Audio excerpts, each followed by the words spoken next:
Assalamualaikum dan salam satu Malaysia. Klip video ini akan menunjukkan demonstrasi sistem kawalan automatik berasaskan mikropengawal. Sistem seperti ini biasanya dapat dilihat di dalam sistem rumah pintar atau lebih dikenali sebagai smart home. Dalam demonstrasi ini, kita akan melihat tiga jenis kawalan yang terdiri daripada kawalan lampu, kawalan kipas dan perkesanan pergerakan yang digabungkan di dalam satu sistem kawalan bersepadu. Komponen-komponen asas. Komponen yang terpenting dalam sistem ini adalah mikropengawal. Dalam demonstrasi ini, mikropengawal jenis PIC yang mudah didapati dengan harga yang berpatutan akan digunakan. Secara analogi, mikropengawal ini bertindak sama seperti otak kita yang berfungsi untuk menerima maklumat dari dera-dera yang dipanggil sebagai pengesan. Ia juga berfungsi menentukan proses di dalam sistem dan mengawal bahagian keluaran seperti kipas, motor dan lampu. Pengesan atau penderia. Pengesan atau penderia adalah komponen pada bahagian masukan sistem. Ia berfungsi mendapatkan maklumat berkaitan persekitaran. Di dalam demonstrasi ini, tiga jenis pengesan akan digunakan: pengesan haba, pengesan cahaya dan pengesan inframerah. Pengesan ini juga mudah didapati di pasaran dengan harga yang kurang daripada RM5. Ini menjadikan reka bentuk sistem lebih fleksibel, efisien dan berdaya saing.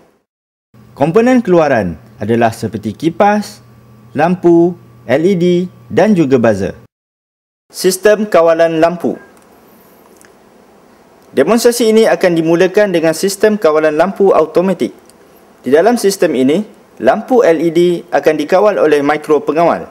Mikropengawal akan menentukan status LED berdasarkan bacaan dari pengesan cahaya. Sila perhatikan keadaan di dalam bilik ini. Apabila bilik ini terang, lampu LED tersebut tidak akan menyala. Sekarang, keadaan bilik ini akan digelapkan. Perhatikan lampu LED tersebut telah menyala. Perkara ini berlaku kerana mikropengawal telah diprogramkan untuk menghidupkan LED apabila tiada cahaya di dalam bilik dan mematikan LED apabila cahaya cukup terang di dalam bilik. Sistem kawalan kipas. Kipas akan dihidupkan atau dimatikan berdasarkan keadaan suhu di dalam bilik. Pengesan haba akan digunakan untuk mengesan suhu persekitaran. Apabila suhu berada lebih tinggi daripada suhu rujukan, kipas akan dihidupkan untuk menyejukkan bilik.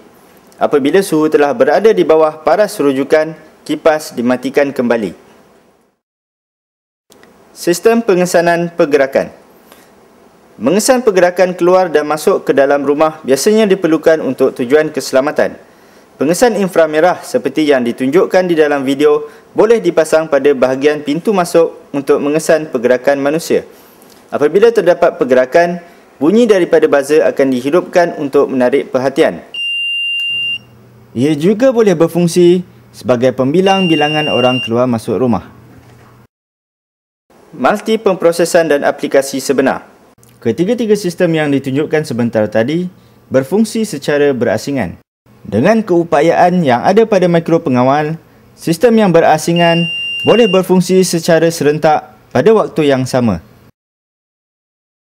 Mari kita lihat bagaimana kipas dan LED dikawal secara serentak oleh mikropengawal ini. Ia seolah-olah dikawal oleh dua pengawal yang berbeza. Namun, secara realiti, hanya satu mikropengawal yang digunakan. Sistem prototipe yang telah ditunjukkan tadi dapat juga diaplikasikan pada peralatan sebenar seperti mentol dan kipas elektrik di dalam rumah. Tanpa perlu mengubah program asal yang telah dibuat naik ke dalam mikropengawal, sistem ini boleh disambungkan dengan peralatan sebenar dengan hanya membuat sedikit penyambungan litar. Untuk demonstrasi kali ini, sebuah kipas elektrik yang disambung melalui geganti dan sebiji mentol yang dikawal secara tanpa wayar menggunakan pemancar RF akan disambungkan ke mikropengawal. Setelah penyambungan siap, sistem tersebut boleh dihidupkan seperti sistem prototipe sebelum ini. Pemprograman mikropengawal. Selain daripada aplikasi yang ditunjukkan tadi, aplikasi lain dapat dibina dengan cepat dan mudah menggunakan mikropengawal sedia ada. Caranya, hanya dengan mengubah program pada mikropengawal tersebut. Ia boleh diprogram menerusi perisian pemprograman dari komputer dan dibuat naik ke dalam mikropengawal dengan cepat melalui peranti pemuat naik. Seperti ditunjukkan di dalam video, sambungkan satu bahagian peranti pemuat naik ke papan utama mikropengawal dan satu bahagian lagi pada sambungan USB komputer. Kemudian, dengan beberapa langkah mudah yang akan ditunjukkan dalam demonstrasi seterusnya, mikropengawal akan dapat diprogram untuk aplikasi yang baru. Sebagai demonstrasi, kita akan mengubah aplikasi asal supaya mentol dan kipas dihidupkan secara automatik apabila pengesan inframerah mengesan ada seseorang masuk ke dalam bilik. Program asal yang diatur cara menggunakan bahasa pengaturcaraan C diubah sesuai bagi membolehkan aplikasi baru ini dijalankan. Kemudian, setelah program siap, hanya 3 langkah mudah yang harus diikuti. Bina, kemudian sambung, yang terakhir program, dan lihatlah hasilnya.